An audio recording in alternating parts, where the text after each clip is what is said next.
Hello दोस्तों, welcome back to this permutation and combination lecture series. आज हम फिर से कुछ एक्साइटिंग प्रॉब्लम्स को सॉल्व करेंगे। और अगर आपने पुराने प्रॉब्लम्स सॉल्व नहीं किए हैं तो पहले आप पुरानी लेक्चर्स में जा कर के उन्हें सॉल्व करिए। तो आज की प्रॉब्लम्स को सॉल्यूशंस देखने से पहले आप उन्हें खुद से सॉल्व करिए और अपने अप्रोच और थॉट प्रोसेस को कंपेयर करिए। So let's start with our first problem. 4 men and 5 women are to be given 5 prizes and prizes are distinct. First, number of ways to distribute it. तो हमें 5 prizes दिए हुए हैं. Let's call them P1, P2, P3, P4 and P5. 4 men and 5 women हैं और number of ways to distribute it. पहला problem हमें solve करना है. तो क्योंकि प्राइजेस जो हैं वो डिस्टिंक्ट हैं, हर प्राइजेस को हम किसी को भी दे सकते हैं, राइट. तो पहली प्राइज़ को हमने किसी भी 9 लोगों में से दे दिया, 4 मेंस एंड 5 वुमेन्स. दूसरे प्राइज़ को भी हम फिर 9 पर्सन्स को दे सकते हैं, तीसरे प्राइज़ को भी 9, फोर्थ प्राइज़ के लिए भी 9 एंड फिफ्थ प्राइज़ के लिए भी 9. तो ये सॉल्यूशन काफ़ी सिंपल हो गया. It's like 9 into 9 into 9 into 9 into 9, right. It was very simple problem. चलिए फिर नेक्स्ट सब पार्ट की तरफ बढ़ते हैं. Distribute such that no single person gets 2 prizes and not all of them can be women. Okay, तो इसमें ये दिया हुआ है कि किसी भी पर्सन के पास 2 प्राइजेस नहीं हो सकती. पहले प्रॉब्लम में ये नहीं था, अब ये कंडीशन ऐड हो गई. तो इसको सॉल्व करने का एक तरीका ये है कि हम पहले किसी भी, क्योंकि हमें 5 प्राइजेस को डिस्ट्रीब्यूट करना है, तो मैं क्यों ना 5 पर्सनस को पहले सेलेक्ट कर लूँ. तो 9% में से 5 को सिलेक्ट करने का तरीका होगा 9C5. पर इसमें एक और क्वेश्चन में एक और पॉइंट दिया हुआ है कि not all of them can be women.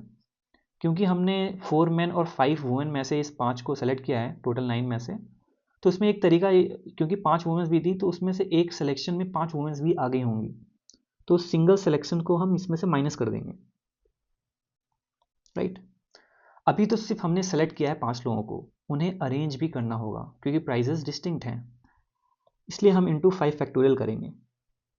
So this total multiplication is our answer. I hope कि आपने ये प्रॉब्लम सोच ली होगी. अगर नहीं सोची है तो कुछ मिस्टेक्स होंगी, उससे आपको सीखना है. इन प्रॉब्लम्स को आप दोबारा कर सकते हैं, नए आप नोट डाउन कर सकते हैं. बढ़ते हैं अपने अगले सब पार्ट्स की तरफ. If women 1 gets a prize then men 1 will not get a prize and each person will get 1 or none prize. तो इसमें एक कंडीशन वुमेन 1 और men 1 पे लगाई हुई है. तो पहले हम इनके कॉम्बिनेशंस को समझते हैं सॉल्व करने के लिए. तो क्या ये तरीका ये होगा कि वुमेन 1 और मेन 1 दोनों हो हमारे सिलेक्शन में.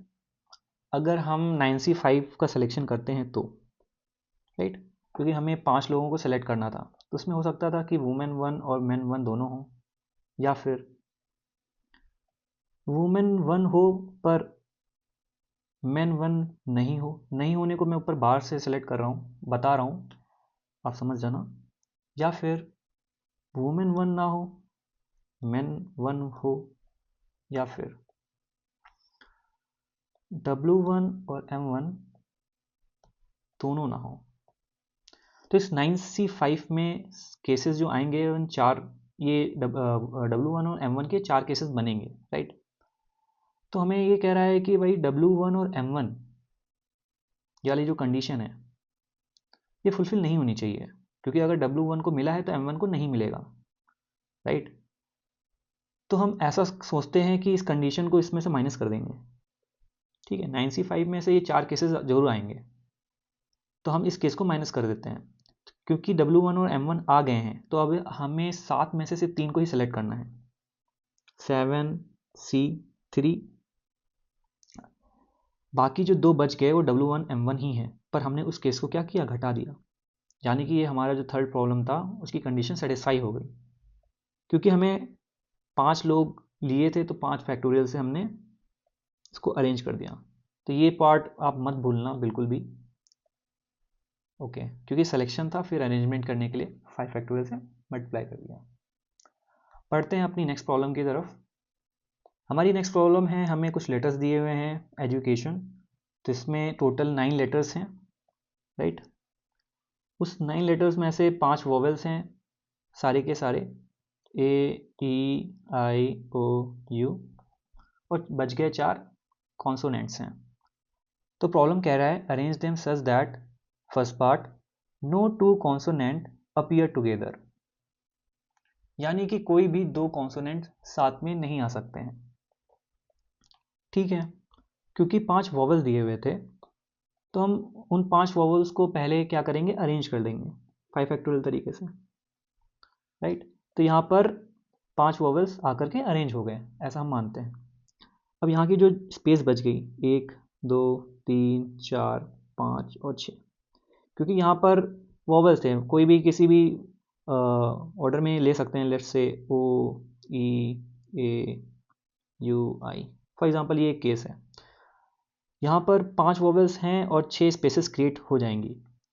तो हम क्या करेंगे, क्योंकि अब हमें कॉन्सोनेंट्स को भी अरेंज करना है, तो उन 6 स्पेसेस में से हम कोई भी 4 स्पेसेस को सेलेक्ट कर लेंगे 6C4 तरीक़ों से। और फिर क्योंकि हमने अभी सिर्फ सेलेक्ट किया है, अब सिलेक्शन हो सकता था कि ये हो, ये हो, ये हो और ये हो, ये 4 प्लेसेस हैं। नेक्स्ट सिलेक्शन में दूसरा आएगा, बट फॉर अंडरस्टैंडिंग हम ये 4 को सोचते हैं, और यहाँ पर हमने 4 कॉन्सोनेंट को अरेंज करना है, तो इंटू 4 फैक्टोरियल भी होगा, राइट। तो कभी भी ये क्वेश्चन आएगा कि कोई भी 2 चीज़ें साथ में नहीं हो सकती, तो आपको पहले इसी हिसाब से सोचना है कि आपको पहले कुछ गैप क्रिएट्स करने हैं, क्योंकि यहाँ पे कॉन्सोनेंट है, यहाँ पे कॉन्सोनेंट है, तो इसके बीच में आपने पहले से ही अरेंज करके रखा हुआ है कोई ना कोई चीज़। तो कोई भी चीज़ अगर साथ में नहीं आ सकती, तो हमेशा इस गैप वाले तरीक़ों से हम उससे अप्रोच करने की कोशिश करेंगे। तो अभी के लिए इस प्रॉब्लम का सॉल्यूशन हो गया 5 फैक्टोरियल इंटू 64 इंटू 4 फैक्टोरियल। बढ़ते हैं हम अपने नेक्स्ट सब पार्ट की तरफ। All consonants will come together, ये कह रहा है कि सारे के सारे कॉन्सोनेंट्स साथ में आएंगे। हमें पहले से पता था कि 5 तो वोवेल ही हैं, बाकी बच गए 4, उनको हमें एक साथ रखना है। तो हम ऐसा करते हैं, एक बैग अज्यूम करते हैं कि एक बैग है, इसमें 4 कॉन्सोनेंट्स को अरेंज कर रखा है, राइट। 5 तो सिर्फ वोवेल्स हो गए, और ये छठा जो होगा वो ये बैग हो गया। तो पहले हम इन्हें अरेंज करेंगे 6 फैक्टोरियल तरीके से, राइट।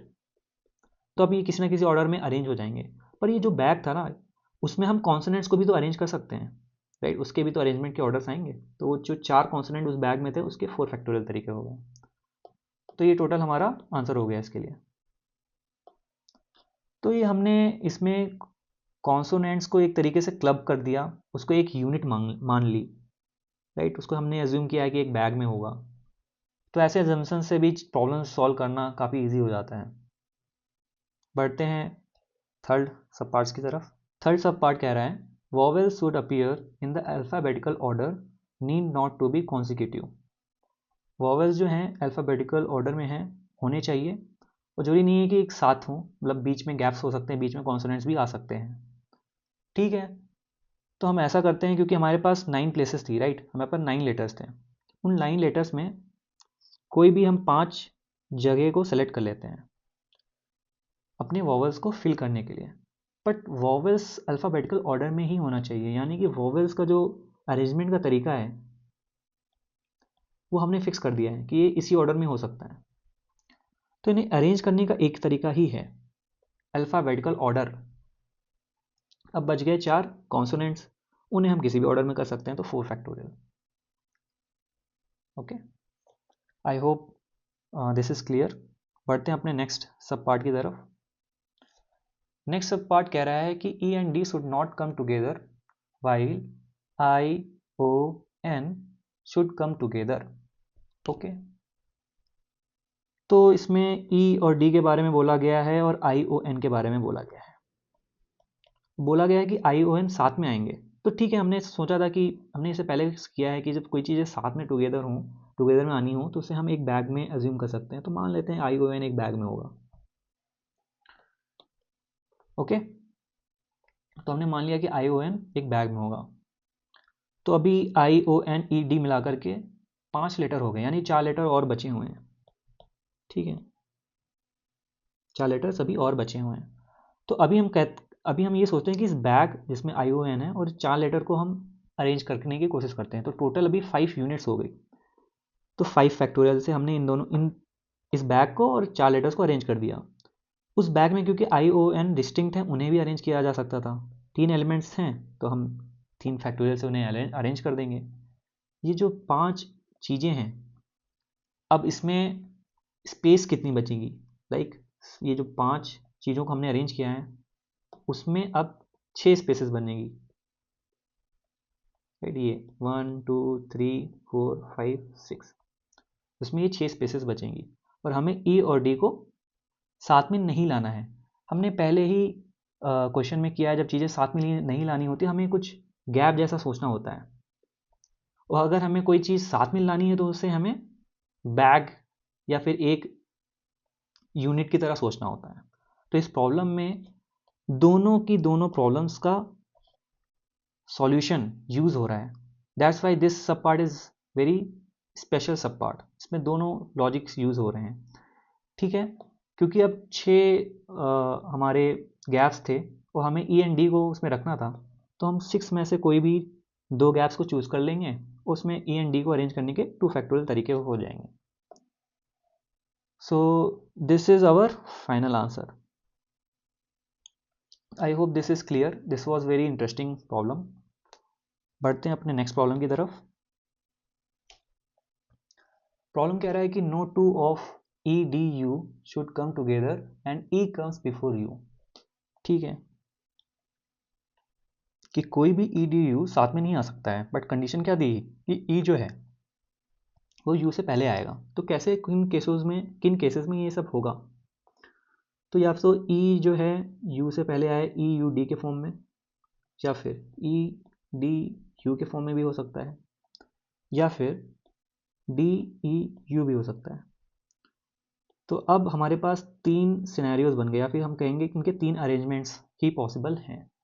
राइट, अब EDU को अगर हम हटा दें तो हमारे पास 9 लेटर्स में से 6 बचते हैं। तो क्यों ना पहले उन्हें हम अरेंज कर लें 6 फैक्टोरियल तरीके से। तो अब 6 जो लेटर्स हैं वो ऐसे अरेंज हो गए। क्योंकि 6 लेटर्स थे तो उन्होंने 7 गैप्स बनाए हैं। गैप्स हमेशा एक ज़्यादा बनता है, तो इन्होंने 7 गैप्स को बनाया है। तो बचे हमें EUD को अरेंज करना है। तो उन 7 गैप्स में से हम कोई भी 3 को सेलेक्ट कर लेंगे, पर अरेंज करने के तरीके इस बार 3 फैक्टोरियल नहीं होंगे, क्योंकि ये कंडीशन दी थी E कम्स बिफोर U। उसकी वजह से अरेंजमेंट के तरीके से 3 ही है हमारे पास, तो इसमें हम 3 को मल्टीप्लाई करेंगे, नॉट 3 फैक्टोरियल। ओके, तो ये हमारा आंसर हो गया। आई होप कि ये एग्जांपल्स आपको समझ में आया होगा, और ये सारे एग्जांपल्स बहुत ही इंटरेस्टिंग हैं, बहुत ज़्यादा इम्पॉर्टेंट हैं, और इनकी जो थॉट प्रोसेस है वो आपको बार बार प्रैक्टिस करके सीखनी पड़ेगी। So thanks for watching this video. अगले टॉपिक में हम कुछ अरेंजमेंट ऑफ आइडेंटिकल ऑब्जेक्ट्स के बारे में सीखेंगे। अभी आप ये कमेंट करके बताओ कि इनमें से आपको सबसे अच्छा प्रॉब्लम क्या लगा है, जिससे मुझे पता चलेगा कि आपको सबसे अच्छा प्रॉब्लम इसमें से कौन सा लगा। सो मिलते हैं नेक्स्ट वीडियो में।